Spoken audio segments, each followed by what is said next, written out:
వచ్చింది తెచ్చింది పండుగ తెచ్చింది వచ్చింది క్రిస్మస్ వచ్చింది తెచ్చింది రక్షణ తెచ్చింది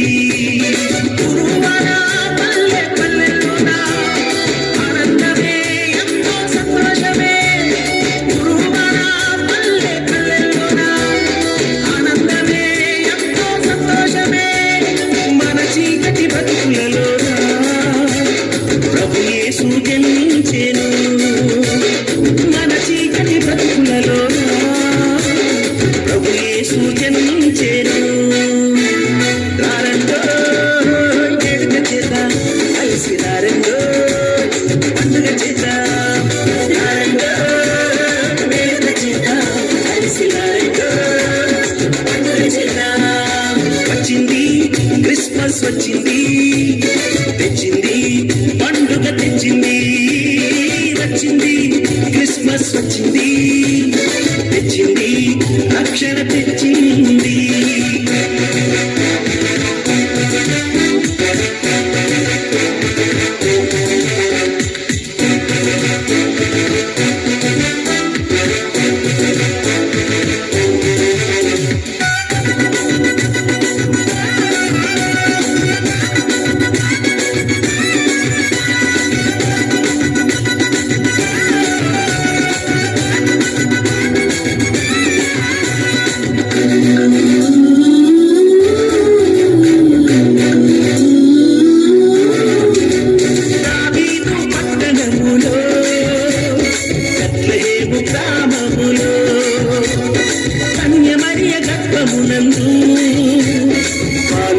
జన్మించెను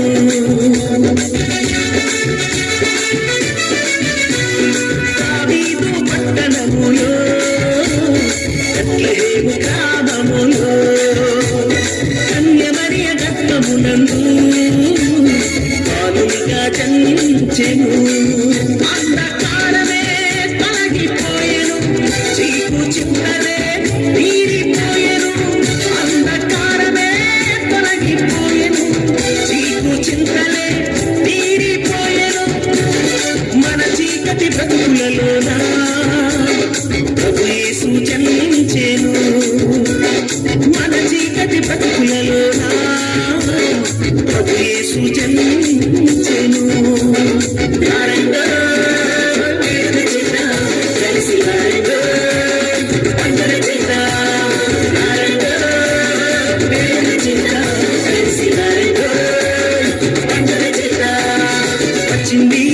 క్రిస్మస్ వచ్చింది తెచ్చింది పండుగ తెచ్చింది వచ్చింది క్రిస్మస్ వచ్చింది తెచ్చింది రక్షణ తెచ్చింది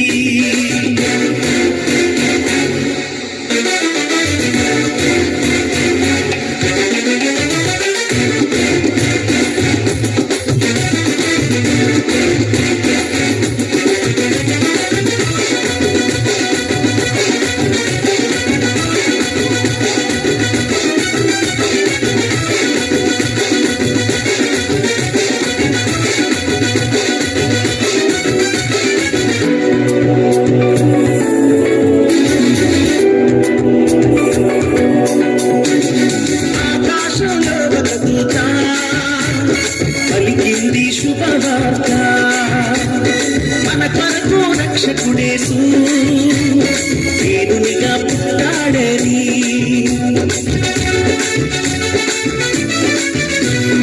ఆకాశంలో ఒక దూత పలికింది శుభవార్త మన కొరకు రక్షకుడేసు దేవునిగా పుట్టాడని శాపమే తొలగించుటకు గొప్ప రక్షణ మనకిచ్చుటకు పాప శాపమే తొలగించుటకు గొప్ప రక్షణ మనకిచ్చుటకు మన చీకటి బతుకులలోన ప్రభు యేసు జన్మించెను మన చీకటి బతుకులలోన ప్రభు యేసు జన్మించెను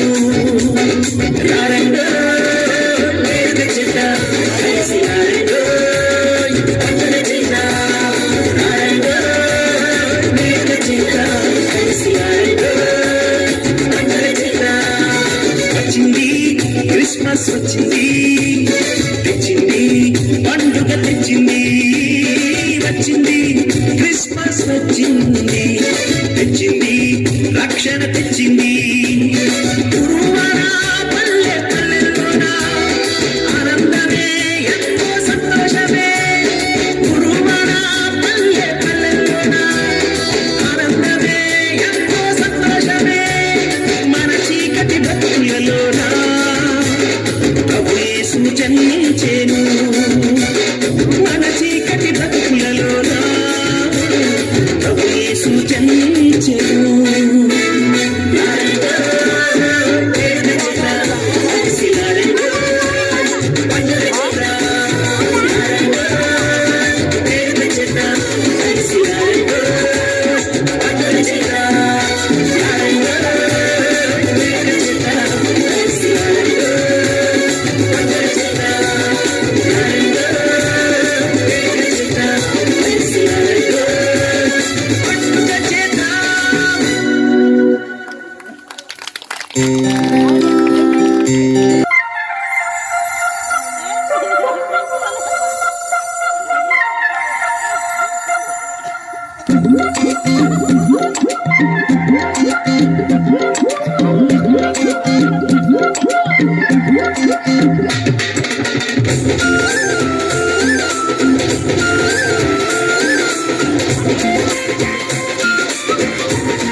కొలిచెదమోయమ్మ మన కొరకే వచ్చిన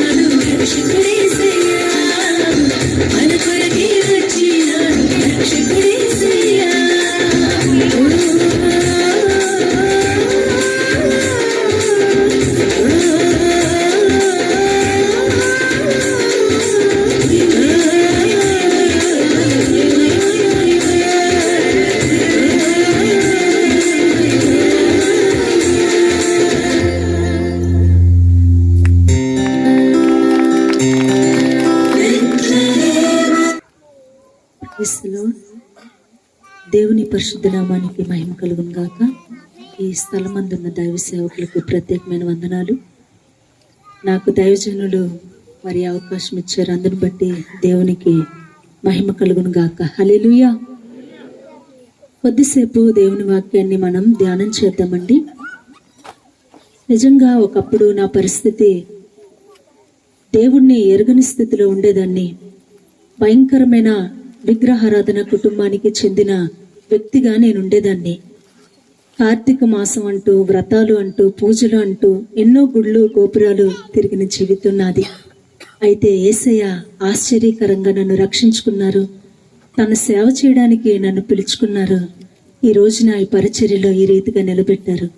నేను నిలబడ్డాను అంటే నా గొప్పతనం కాదు గాని కేవలం ఆయన కృప. హల్లెలూయా. యేసయ్యకి ఒక పేరుంది. ఆయన పేరు ఏం పేరంటే ఆశ్చర్యకరుడు.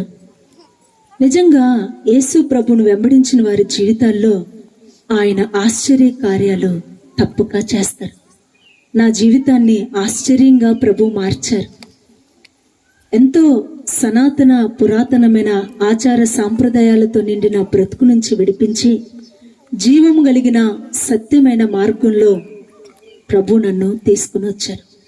ఈరోజు ఈ స్థలంలో మరి దేవుడు మిమ్మల్ని తీసుకొస్తేనే ఇక్కడికి వచ్చారని నేను నమ్ముతున్నాను. ఎవరు ఆశ కలిగి ఉన్నారో, ఎవరు ఆకలి కలిగి ఉన్నారో, ఎవరు ఎటువంటి పరిస్థితుల్లో ఉన్నారో, ఎవరు ఎటువంటి భారం కలిగిన హృదయంతో ఈ మాటలు వింటున్నారో నాకు తెలియదు. నా జీవితాన్ని ఆశ్చర్యంగా మార్చిన దేవుడు నీ జీవితాన్ని కూడా ఆశ్చర్యంగా మార్చగలడు. హల్లెలూయా. నేను నా జీవితాన్ని యేసయ్యకి అప్పగించుకున్నాను.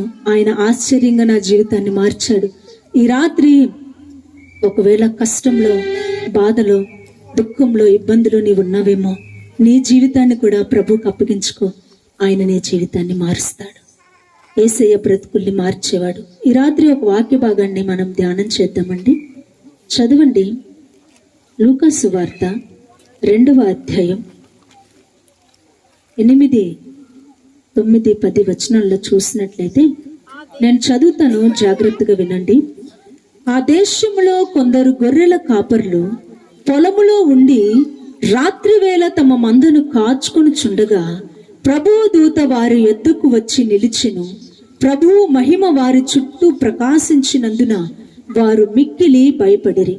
అయితే ఆ దూత, భయపడుకుడి, ఇదిగో ప్రజలందరికీ కలగబోవు మహా సంతోషకరమైన సువర్తమానము నేను మీకు తెలియజేయుచున్నాను. దావీదు పట్టణమందు నేడు రక్షకుడు మీ కొరకు పుట్టి ఉన్నాడు. ఈయన ప్రభువైన క్రీస్తు. హల్లెలూయా. కొన్ని వేల సంవత్సరాల క్రితం ఏం జరిగిందంటే, అది చలికాలం. ఇప్పుడు మనం ఉన్న ఈ సీజనే. ఆ దేశంలో కొంతమంది గొర్రెల కాపర్లు పొలంలో ఉన్నారు. రాత్రి వేళ తమ గొర్రెల మందల్ని కాసుకుంటూ ఉన్నారు. అంతా చుట్టూ చీకటి పొలాలు. ఆ చీకటి పొలాల్లో ఆ రోజు రాత్రి అనుకోకుండా అకస్మాత్తుగా గొప్ప వెలుగు వచ్చింది. ఇంట్లో కరెంట్ పోయింది. మీరు ఒక్కరే ఉన్నారు, అగ్గిపెట్టి వెతుకుతూ ఉన్నారు. సడన్ గా ఏదో మెత్తగా ఏదో తగిలింది మీ చేతికి. ఏం చేస్తారు అప్పుడు? గట్టిగా అరుస్తారు, అయ్యో ఏదో వచ్చింది ఇంట్లోకి అని. ఈ గొర్రెల కాపర్లు పొలంలో రాత్రి వేళ ఉన్నారు, చీకటి చుట్టూ. సడన్ గా ఆకాశం నుంచి ప్రభు దూత వచ్చాడు. ప్రభు దూత వచ్చిన వెంటనే ఆ చుట్టూ పరలోకపు మహిమ వెలుగు ప్రకాశించిందంట. చీకట్లో ఉన్న వ్యక్తి సడన్ గా వెలుగు చూస్తే ఎలా ఉంటది? భయపడిపోతారు కదా. ఆ గొర్రెల కాపర్లు భయపడిపోయారు, చాలా భయాందోళనకు గురయ్యారు. వారు భయపడుతూ ఉంటే దేవుని దూత అంటాడు, భయపడకుడి, భయపడకుడి. ఈ రోజున నిజంగా మానవాళి భయం అనే గుప్పిట్లో బ్రతుకుతూ ఉంది.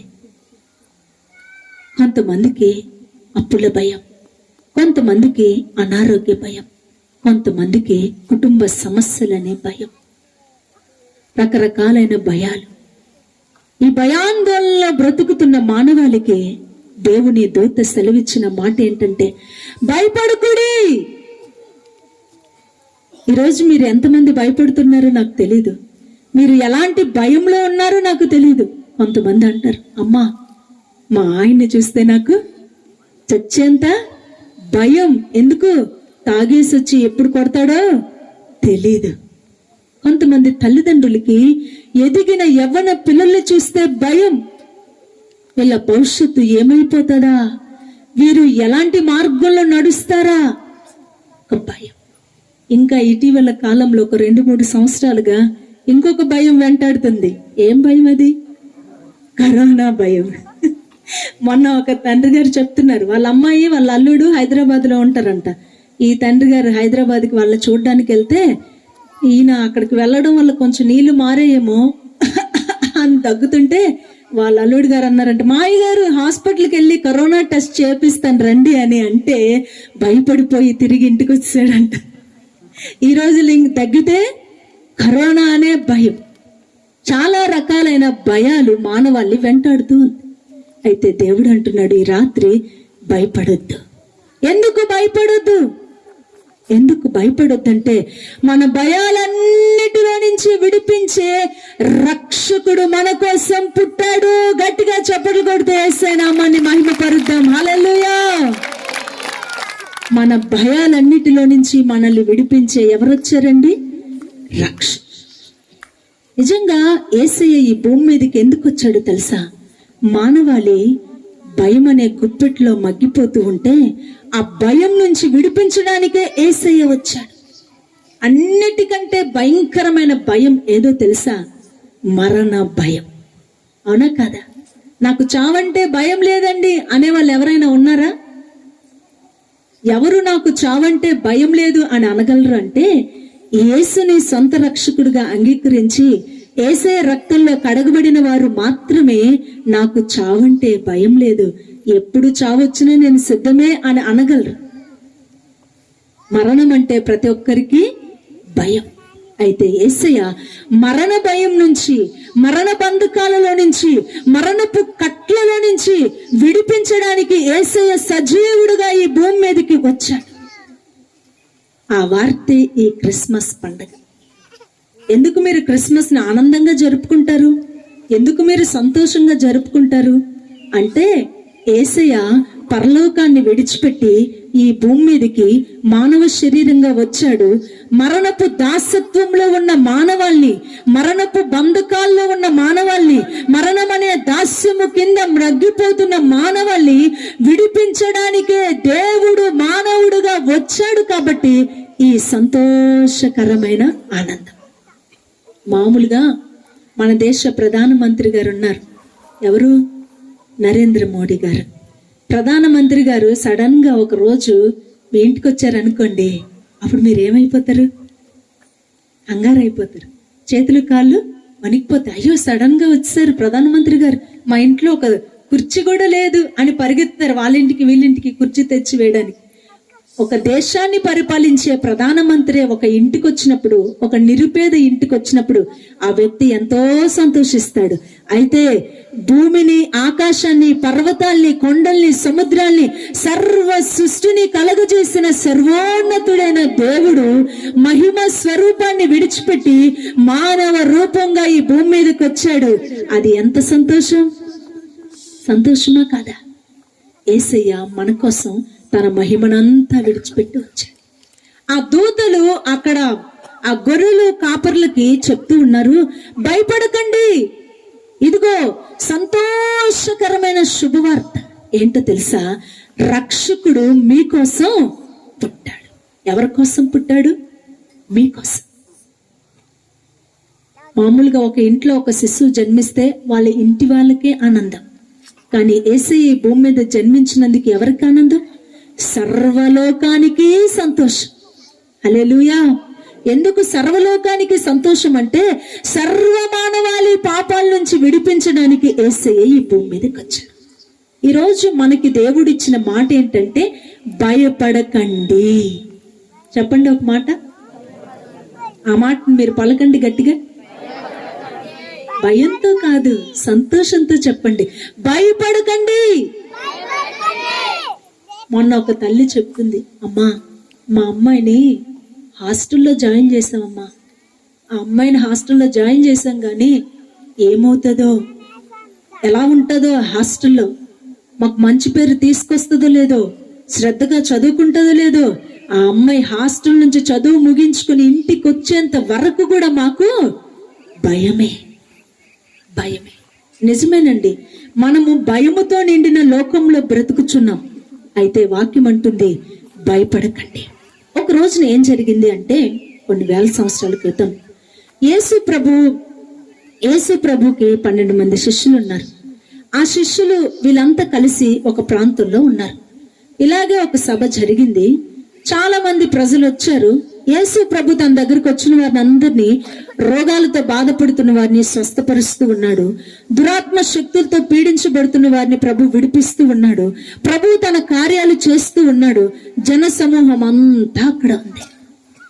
కొంత సమయం అయిన తర్వాత యేసు ప్రభు అన్నారు శిష్యుల్ని పిలిచి, ఇదిగో మీరు నాకంటే ముందుగా కపెర్నహూముకు వెళ్ళండి.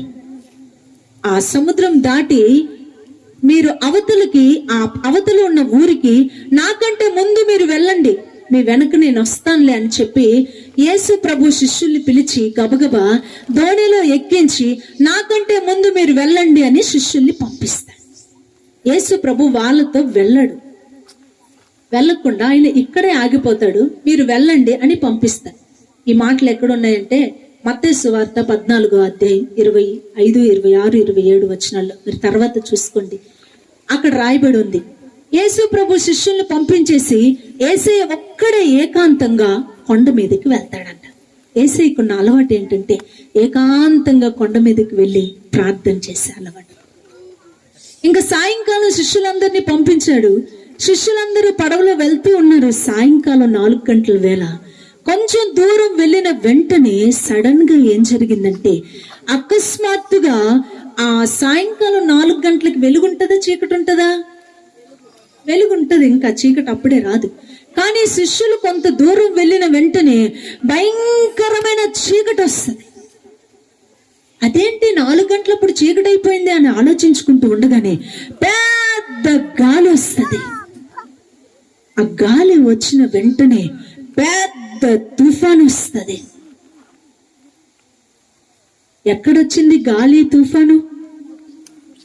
మనం రోడ్డు మీద ఉన్నప్పుడు పెద్ద గాలి వచ్చింది అనుకోండి, పరిగెత్తుకొని ఇంట్లోకి వెళ్ళిపోతాం. మనం రోడ్డు మీద వెళ్తున్నప్పుడు పెద్ద వరద వచ్చింది అనుకోండి, పరిగెత్తుకొని ఎక్కడికో వెళ్ళిపోతాం. సముద్రంలో ఉన్నప్పుడు పెద్ద గాలి వస్తే, పడవలో ఉన్నప్పుడు పెద్ద తుఫాను వస్తే ఎక్కడికి వెళ్ళిపోతారు? సముద్రంలో నుంచి ఎక్కడికన్నా పారిపోవడానికి అవకాశం ఉంటుందా? లేదు కదా. ఆ శిష్యులు సడన్ గా పెద్ద గాలి, పెద్ద వర్షం, తుఫాను వచ్చి పడవ మునిగిపోయే పరిస్థితి కలుగుతుంది. భయపడిపోతున్నారు. చుట్టూ చిమ్మ చీకటి. సముద్రంలో కేకలు వేసినా ఎవ్వరికి వినబడని పరిస్థితి. నిజంగా కొన్ని కుటుంబాల పరిస్థితి కూడా ఎలా ఉంటుందంటే, సముద్రంలో ఒంటరిగా ఉన్న ఒక పడవలాగా ఉంటది. ఆమె ఎంతో ఏడుస్తుంటది, తన భర్త ఏమీ పట్టించుకోడు. ఆమె ఎంతో ఏడుస్తుంటది, పిల్లలేమీ పట్టించుకోరు. ఆ పరిస్థితి ఎలా ఉంటదంటే, సముద్రంలో ఒక పడవ ఊగిపోతున్న పరిస్థితి.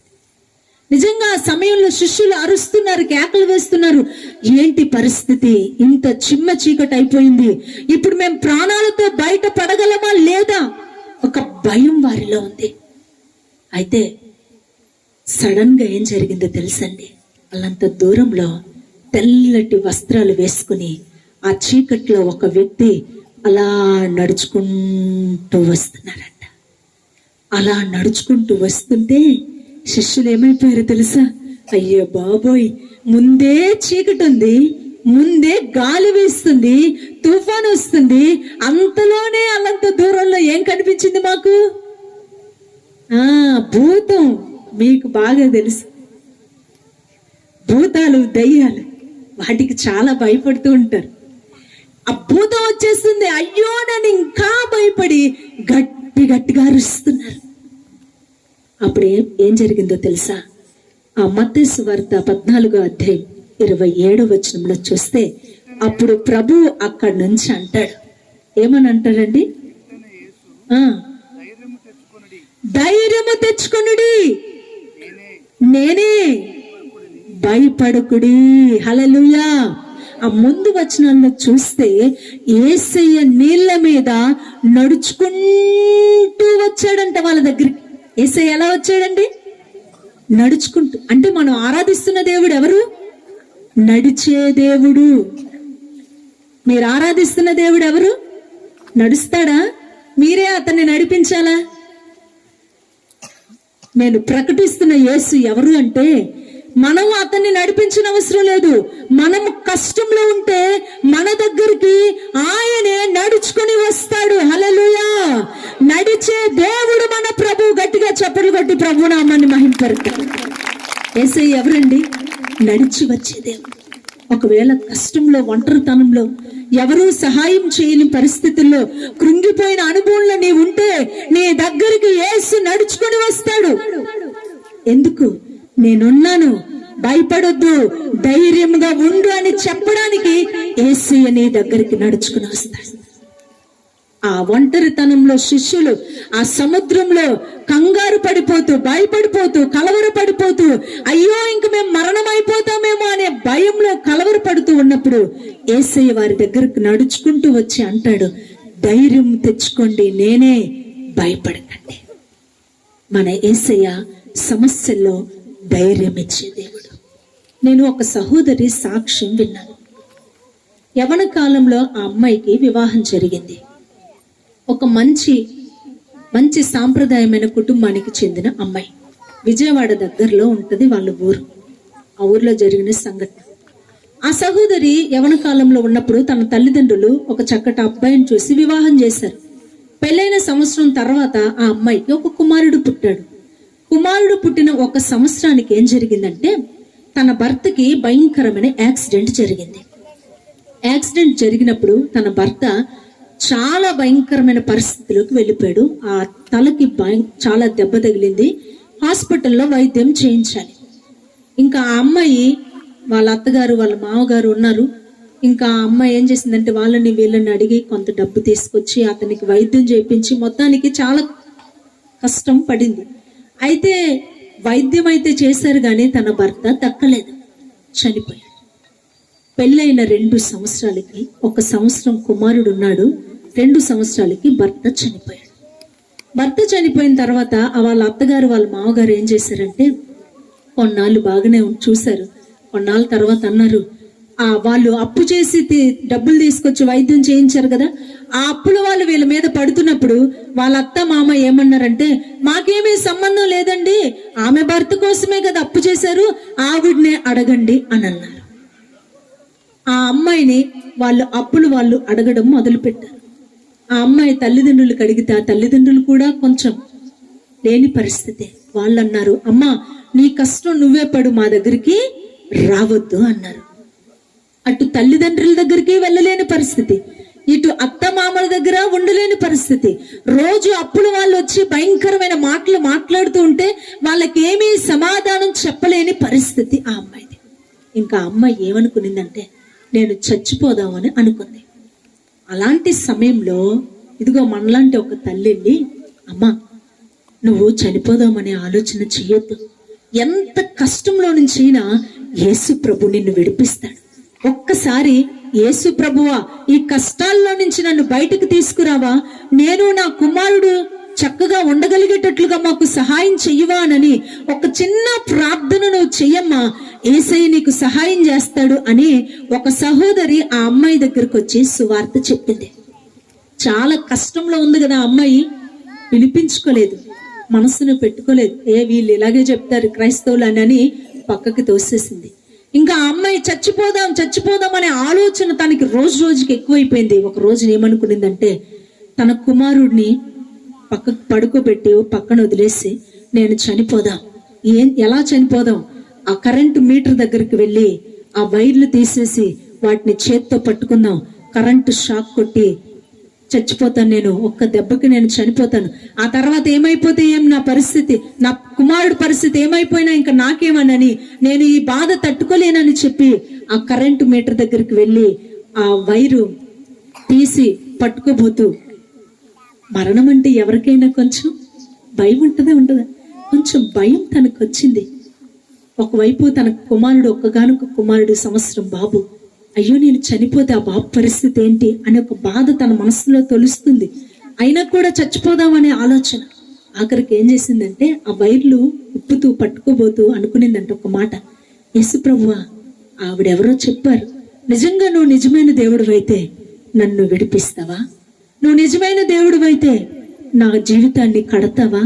నువ్వు నిజమైన దేవుడు అయితే నేను కోల్పోయిన సంతోషం నాకు మరలా ఇస్తావా అని ఒక చిన్న ప్రార్థన చేసుకుని ఆ అమ్మాయి వైర్లు అలా పట్టుకుంటే షాక్ కొట్టలేదంట. ఆమెకి ఆశ్చర్యం అనిపించింది, ఇదేంటి షాక్ కొట్టలేదంటే సడన్ గా కరెంట్ పోయిందంట. అప్పుడు ఆ అమ్మాయి మనసులో నిశ్చయం చేసుకుంది, నిజంగా ఈ దేవుడు గొప్ప దేవుడు. హల్లెలూయా. ఎవరు హృదయాంతరంగంలో ఉన్న సమస్యను అర్థం చేసుకోలేరు గాని యేసు ప్రభు అర్థం చేసుకునే దేవుడని ఆవిడ గ్రహించింది. హల్లెలూయా. ఆ రాత్రి ఏం చేసిందో తెలుసా? అలాగే అక్కడ మోకరించి ఏడ్చిందంట, ప్రభువా, నా తల్లిదండ్రులు నా మనసులో ఉన్న బాధ అర్థం చేసుకోలేదు, నా భర్త అర్ధాంతరంగా చనిపోయాడు, నా అత్తమామలు కూడా నన్ను చేరదీయకుండా తోసేశారు, నువ్వు నా ప్రార్థన విన్నావా? నువ్వు నా మనసులో ఉన్న వేదన చూసావా? నిన్నే నమ్ముకుంటాను ప్రభువా, నాకు సహాయం చేయని ప్రార్థన చేసుకుని తన దగ్గర కొంత డబ్బులు ఉంటే ఆ డబ్బులతో ఒక మిషన్ తెచ్చుకొని మిషన్ కుట్టుకొని తాను తన కుమారుడు ఒక అద్దె ఇంట్లో బ్రతుకుతూ కొన్నాళ్ళకి దేవుడు ఆమెను ఆశీర్వదిస్తే ఆ అప్పంతా తీర్చేసుకునిందంట. హల్లెలూయా. ఆ అప్పంతా తీర్చేసుకుని తాను తన కుమారుడు ధైర్యంగా సమాజంలో బ్రతికితే తనను వెలివేసిన తన అత్త మామ మరలా తనని చేర్చుకున్నారంట. తనని రావద్దు అని చెప్పిన తన తల్లిదండ్రి మళ్ళీ తనను చేర్చుకున్నారంట. ఎందుకు ఈ సాక్ష్యం చెప్పానంటే, కొన్నిసార్లు ఏ మనుషులు సహాయం చేయలేని కొన్ని సమస్యలు మనకు రావచ్చు. మనుషులు నిజంగా మేమున్నామని అంటారు బాగానే, కానీ ఆపద వచ్చినప్పుడు ఎవరి దగ్గరికన్నా వెళ్తే నిజంగా సహాయం చేస్తారా? చేయి దాటించి వెళ్ళిపోతారు, మొహం పక్కకు తిప్పుకొని వెళ్ళిపోతారు. కానీ నేను ప్రకటిస్తున్న యేసుక్రీస్తు ప్రభు ఎంతటి కష్టంలో నుండైనా, ఎంతటి బాధలో నుండైనా నిన్ను విడిపించడానికి నీ దగ్గరికి నడిచి వచ్చే దేవుడు. హల్లెలూయా. గట్టిగా చెప్పండి, పడుతూ ప్రభు నామాన్ని మహిమపరుద్దాం. గట్టిగా నడిచి వచ్చే దేవుడు మనది. ఆపదలో నీ బంధువులు నీ దగ్గరికి నడిచి రాకపోవచ్చు, నీ స్నేహితులు నీ దగ్గరికి నడిచి రాకపోవచ్చు. నేను ప్రకటిస్తున్న యేసు నీ దగ్గరికి నడిచి వచ్చే దేవుడు. ఆ రాత్రి శిష్యులు ఆ సముద్రంలో కేకలు వేస్తూ ఉన్నారు భయంతో. దేవుడు అంటున్నాడు, నడిచొచ్చి నేనే, ధైర్యం తెచ్చుకోండి. ఎందుకు ఇంత సంతోషం ఈ క్రిస్మస్ అంటే, యేసయ్య మన దగ్గరికి నడిచొచ్చి మన భయాలన్నిటిలో నుండి మనల్ని విడిపిస్తాడు. హల్లెలూయా. ఇంకొక చిన్న మాట చెప్పి నేను ముగిస్తానండి, సమయం ఎక్కువగా తీసుకోను. ఒకసారి ఏం జరిగిందంటే, బైబిల్ గ్రంథంలో దావీదు అనే భక్తుడు ఉన్నాడు. దావీదు చిన్నప్పటి నుంచి దేవుణ్ణి ఎంతో ప్రేమించేవాడు. దేవుడు అంటే చాలా ప్రేమ. దావీదు వాళ్ళ నాన్నకి 8 మంది కుమారులైతే అందరికంటే చిన్నవాడు దావీదు. వాళ్ళ నాన్న ఏం చేసేవాడంటే, దావీదుని అరణ్యంలో మరి గొర్రెలు కాసుకోవడానికి పంపించేవాడు. దావీదు అరణ్యంలోకి వెళ్లి గొర్రెల మందని మేపుకుంటూ ఉండేవాడు. అయితే దావీదు అరణ్యంలో ఒంటరిగా ఏం చేసేవాడంటే, యెహోవా నా కాపరి నాకులేమి కలగదు, యెహోవా నా కాపరి నాకులేమి కలగదు అని పాడుకుంటూ ఉండేవాడు ఒంటరిగా. అంటే చిన్నప్పటి నుంచి దావీదు దేవుని మీదే ఆధారపడేవాడు. ఒక రోజున దావీదు జీవితంలో ఒక అనుకోని సంఘటన జరిగింది. దావీదు పెరిగి పెద్దవాడయ్యాడు. ఒకనొక సందర్భంలో ఒక పెద్ద యుద్ధం జరుగుతున్నప్పుడు శత్రువైన గొల్లియాతు వచ్చినప్పుడు ఆ ఇజ్రాయేలు సైన్యమంతా వెనక్కి పారిపోతున్నప్పుడు దావీదు దేవుని నామాన్ని బట్టి ధైర్యం తెచ్చుకుని రోషం తెచ్చుకుని నేను వెళ్తాను యుద్ధానికి అని చెప్పి దావీదు యుద్ధానికి వెళ్తాడు. దావీదు దేవుడిని ఆధారం చేసుకున్నందుకు, దేవుడి మీద ఆధారపడినందుకు, నేను యెహోవా పేరట వస్తున్నానని చెప్పినందుకు దావీదుకి దేవుడు తోడే ఉండి జయాన్ని కలుగజేస్తాడు. జయం కలిగిన తర్వాత ఏం జరుగుతుందంటే దావీదుకి ఆ దేశపు రాజు శత్రువు అయిపోతాడు. ఏమైపోతాడు? శత్రువు అవుతాడు. చూడండి, మామూలుగా మన పక్కింట్లో వాళ్ళు, ఎదురింట్లో వాళ్ళు మన మీద కోపం పెట్టుకున్నారు అనుకోండి, ఏదో లాగా బతకచ్చు. ఇప్పుడు మన దేశపు ప్రధానమంత్రి మన మీద పగ పెట్టుకున్నాడు అనుకోండి, ఎక్కడికి వెళ్ళినా ఏదో ఒక ఇబ్బంది కలగజేస్తున్నాడు అనుకోండి, అప్పుడు ఎంత కష్టం ఉంటది? ఉంటదా ఉండదా? ఇప్పుడు దావీదుకి తనతో ఉన్న వాళ్ళు శత్రువులు అవ్వలేదు, ఆ దేశాన్ని పరిపాలించే రాజుగారు శత్రువు అయిపోయాడు.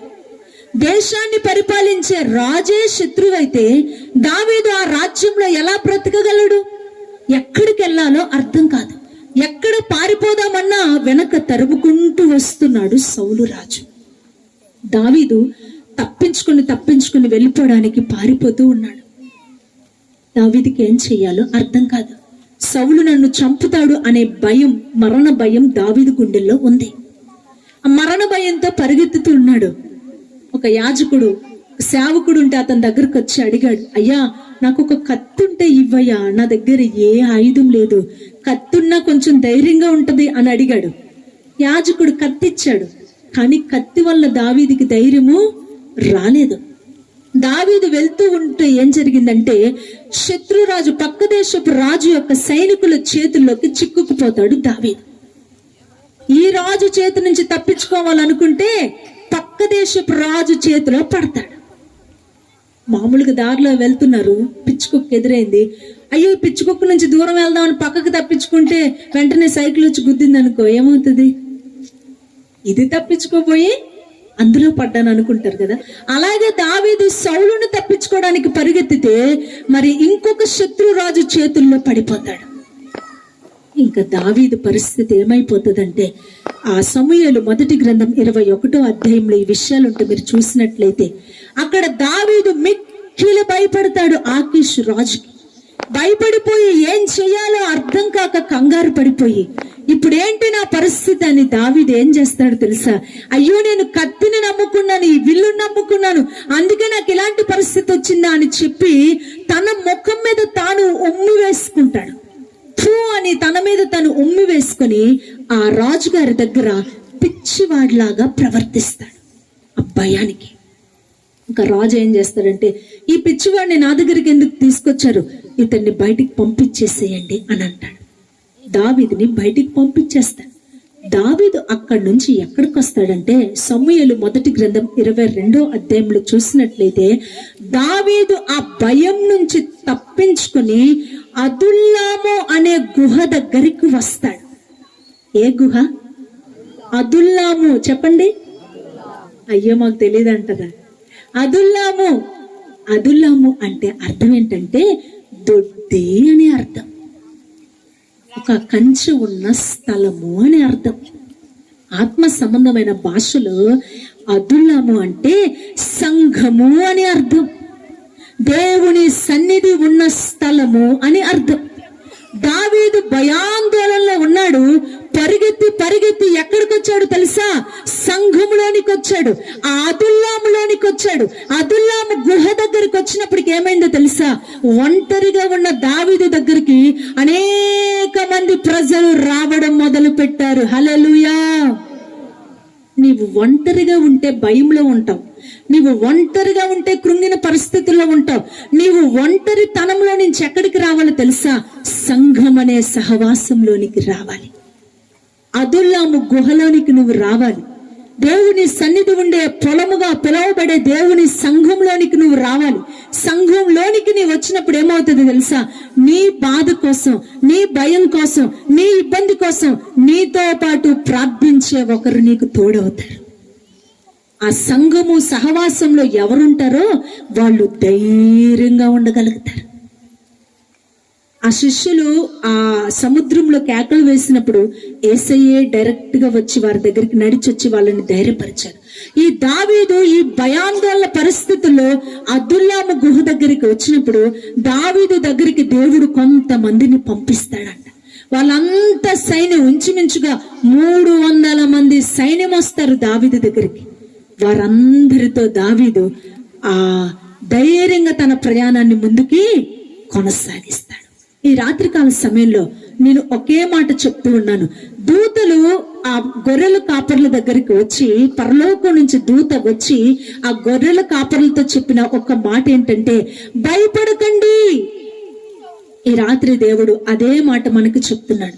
ఆనాడు సముద్రంలో ఒంటరితనంలో మరణ భయంతో ఉన్న శిష్యులతో దేవుడు అన్నాడు, భయపడకండి, నేనే, ధైర్యం తెచ్చుకోండి అని. ఆనాడు ఒంటరితనంలో మరణ భయంలో ఉన్న దావీదు అదుల్లాము గుహ దగ్గరకు వచ్చినప్పుడు ధైర్యం తెచ్చుకున్నాడు. దేవుణ్ణి బట్టి మరణ భయం నుంచి విడుదల పొందాడు. ఈ రాత్రి మరి మీరు ఎటువంటి పరిస్థితుల్లో ఉన్నారో నాకు తెలియదు, ఏ భయంలో మీరు ఉన్నారో నాకు తెలియదు. ఒకవేళ అప్పుల సమస్యలనే భయంలో ఉన్నారో, ఆర్థిక ఇబ్బందులనే భయంలో ఉన్నారో, అనారోగ్యం అనే భయంలో ఉన్నారో నాకు తెలియదు. అయితే దేవుడు అంటున్నాడు, భయపడకండి, నేనే, ధైర్యము తెచ్చుకోండి.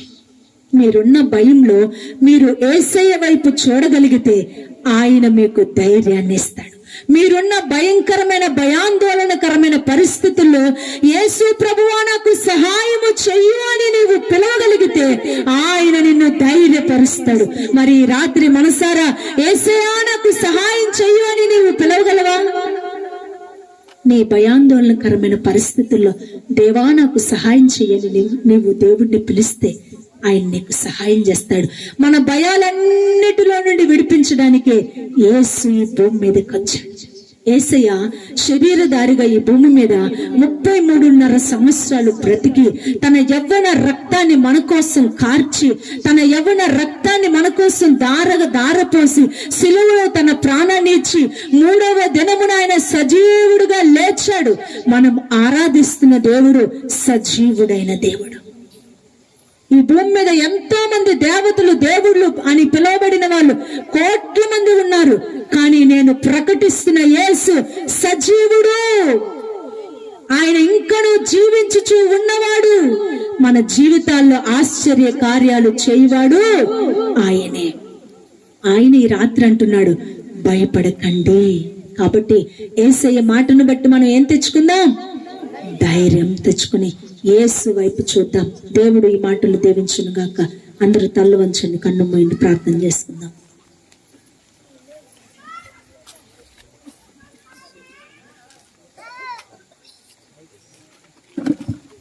ఈ శ్రేష్టమైన సమయంలో ఒక్కసారి కన్నులు మూసి ఈ 2021వ సంవత్సరం డిసెంబర్ నెల 14వ తారీఖు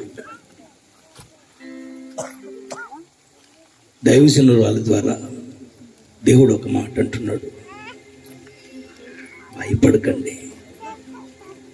ఈరోజు ప్రపంచంలో ఏ మూల చూసినా భయమే.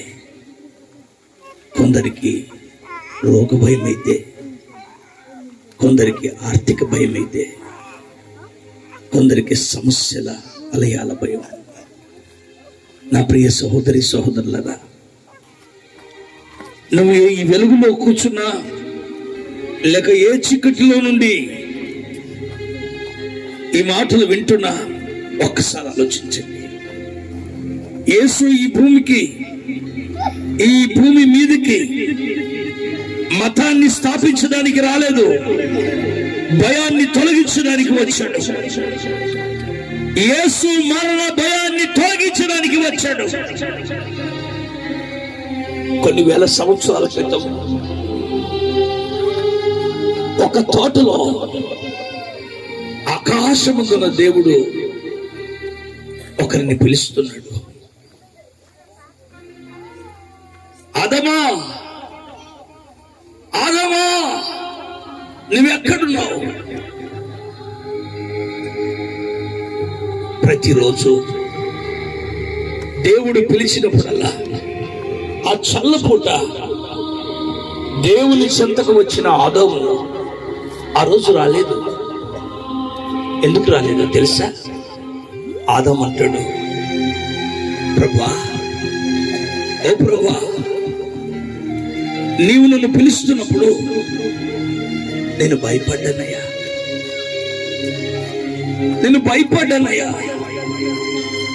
ఎందుకనో ఇది వరకన్నాడు భయపడని వ్యక్తి ఆ రోజు ఎందుకు భయపడ్డాడు? అప్పుడు దేవుడు అంటున్నాడు, ఏ ఆదాము, నేను తినవద్దన్న పండు ఏమన్నా తిన్నవా? అవునండి.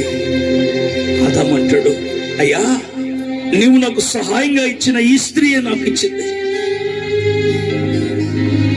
అసలు ఆదాము జీవితంలోనికి, ఈ మానవ జీవితంలోనికి, ఈ నరుని జీవితంలోనికి పాపం వలనే భయం వచ్చింది. పాపము మనిషిని భయాందోళనలోకి తోసివేసింది. యేసు 2000 సంవత్సరాల క్రితం ఈ పాపాన్ని, ఈ శాపాన్ని, ఈ మరణాన్ని తొలగించడానికే వచ్చాడు. యేసు మరణ భయాన్ని తొలగించడానికే వచ్చాడు. యేసు మధ్యవర్తి. యేసు తండ్రి దగ్గరికి మనల్ని తీసుకెళ్లే మార్గం, పరలోకానికి తీసుకెళ్లే మార్గం. ఈరోజు నీవు ఎక్కడున్నా, నీవు ఎవరివైనా, నీవు ఏ పరిస్థితుల్లో ఉన్నా, ఏ భయంకరమైన పరిస్థితుల్లో నీవు కృంగిపోతూ ఉన్నా, ఈరోజు ఈ ప్రార్థనలో ఏకీభవించగలిగితే దేవుని ఆశీర్వాదం, దేవుడిచ్చే ధైర్యం, దేవుడిచ్చే దీవెన నీ కుటుంబాల్ని ఆవరించే సమయం ఇది.